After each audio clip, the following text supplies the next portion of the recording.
교통수단, 이 운동기구로 이용하는 자전거. 이 자전거를 이용하는 것만큼이나 관심을 가져야 할 것이 바로 자전거 안전사고인데요. 최근 들어 자전거 교통사고가 크게 증가하는 추세입니다. 관련 소식 긴급구조 119에서 전해드립니다.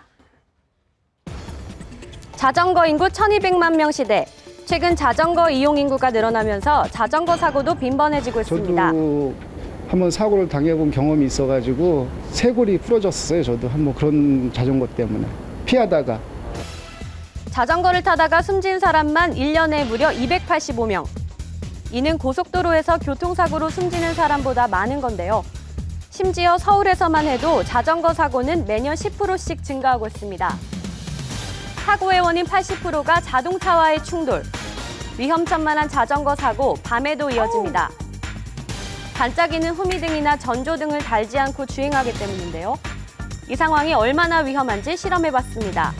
먼저 전조등을 단 자전거, 먼 거리에서도 확연히 알아볼 수 있지만 반대로 불빛이 없는 자전거는 5m를 가야 겨우 눈에 띕니다. 안 보이네요. 자전거를 발견하고 차량을 정지한다고 해도 사고로 이어질 가능성이 밤길 높은 겁니다. 주행에는 반드시 전조등을 켜시고 자전거에는 후미등을 설치하신 후 밝은 옷을 착용하시거나 빛 반사 스프레이를 옷에 뿌린 후 가급적 도로 폭은 넓거나 자전거 전용 도로를 이용하여 주행하는 것이 좋겠습니다. 간단한 예방법의 실천만으로도 자전거 사고를 줄일 수 있다는 사실 잊지 마시길 바랍니다. 노래에 맞춰 흥겹게 춤을 추는 아이. 2살 배기인 이 아이는 개인 인터넷 방송을 하는 진행자의 딸입니다. 방송을 본 시청자들은 별풍선을 선물하는데요. 이 진행자는 별풍선을 받기 위해 딸과 맥주를 마시는 위험한 장면을 연출했습니다. 어머나. 현금으로 바꿔 쓸 수 있는 별풍선. 개인 인터넷 방송의 수위는 더 많은 별풍선을 위해 자극적인 것을 넘어 치명적인 수준에 이르렀는데요. 지난 3일 새벽 경기도 고양시에서 일어난 차량 전소 사고. 이 사고도 더 많은 별풍선을 노린 개인 인터넷 방송 BJ의 무모한 도전이 발단이었습니다. 아이고. 아찔한 속도로 경주하듯 달리는 2대의 외제 차량. 한참을 질주하던 차량은 중심을 잃고 무언가를 들이받았고 이내 영상이 꺼지는데요. 이 방송을 생중계한 사람은 차량의 운전자 32살 김모 씨. 빠른 속도로 달리던 차량이 가드레일을 들이받은 뒤 불타는 아찔한 이 영상은 인터넷을 통해 고스란히 생중계됐습니다. 당시 방송을 봤던 시청자들은 사고가 예견됐다고 말합니다.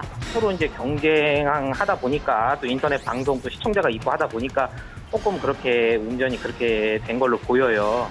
도착해보니 탑승자들은 이미 나와 있었고 부상 정도는 심하지 않았지만 차량이 전소 중이었기 때문에 자칫 잘못했으면 큰 인명피해가 발생할 수 있었습니다. 문제는 이런 난폭운전 중계로 인한 교통사고가 최근 빈번하게 발생하고 있다는 것. 고급 외제차를 보더니 바로 속도를 올리는 차량. 자동차 경주를 하듯 진행까지 합니다. 이 영상 또한 지난 4월 난폭운전으로 경찰에 구속된 40대 이모 씨가 인터넷으로 생중계한 장면. 와! 무슨 일이야? 힘이 왜 그래? 또 10년 전 실력을 또 우리 또 발휘하시는 건가요? 이뿐 아니라 작년 12월에도 제한속도 시속 80km인 강변북로를 무려 시속 180km로 질주하며 인터넷 방송을 중계한 일당이 검거되기도 했는데요. 자신은 물론 타인의 생명까지 위협함에도 불구하고 이런 영상을 올리는 이유는 하나. 좀 더 그 자극적인 영상을 좀 이렇게 방영을 해야만이 그 이제 시청자들이 그 이제 이렇게 좀 별풍선도 주고 그렇기 때문에 이런 그 영상을 이렇게 찍어서 생중계로 올렸다고. 이런 자극적인 인터넷 방송 제작 심리에 대해 전문가들은 일종의 중독과 비슷하다고 말합니다. 처음에는 아마 자기도 돈 벌려고 했을 가능성이 높지만은, 근데 어느 시점에 들어가면은 자기도 역시 거기에 빠져서 이제 중독이 되는 거죠, 자기도. 별풍선을 받기 위해 거침없이 달리는 인터넷 방송들. 하지만 119가 출동했을 땐 영원히 별풍선을 받지 못할 수 있다는 점 기억하시기 바랍니다. 119 구급대원들이 구조하러 간 사람한테 폭행을 당하는 일이 또 벌어졌습니다. 구급차 안에서 다짜고짜 폭행한 40대 남성이 구속됐습니다. 최근 들어 구조 현장에 출동한 119 구급대원을 아무 이유 없이 폭행하는 사건이 끊이질 않고 있습니다. 실제로 지난달 5일엔 현장에 출동한 구급대원에게 술에 취한 남성이 심한 욕설과 주먹을 휘둘러 부상을 입혔는가 하면 부산에선 20대 남성이 자신에게 응급조치를 하던 구급대원의 얼굴을 발로 차는 등 폭행을 가했습니다. 얼굴에 응급처치도 해주고 병원 이송을 하려고 준비하고 있는 과정에서 갑자기 이유도 없이 어찌건가 이렇게 폭행이 시작됐습니다. 무방비 상태의 구급대원, 아무런 이유 없이 폭행을 당하면 그 충격과 상처는 이루 말할 수 그때 없는데요. 당시에는 솔직히 출동 나가기가 좀 두려웠습니다. 두려웠고 특히 술을 먹었다는 환자나 이렇게 협조가 안 되는 환자가 있다는 얘기를 들었을 때는 더욱더 가슴이 두근거리면서 2013년부터 119 구급대원을 폭행한 범죄는 전국적으로 430여 건, 4일에 1명꼴로 구급대원이 폭행을 당하는 겁니다.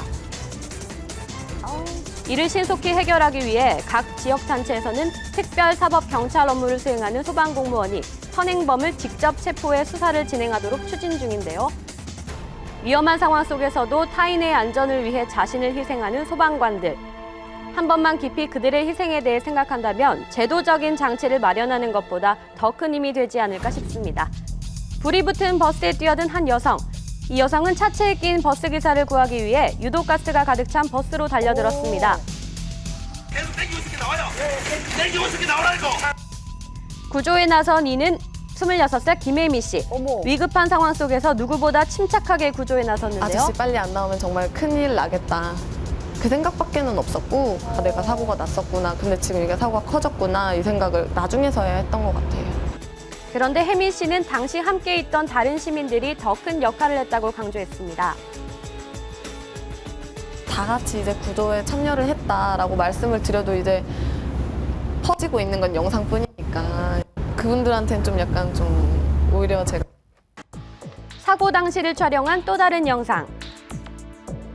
필사적으로 견인용 철선을 버스에 연결하는 사람은 견인차 기사 김종득 씨였습니다.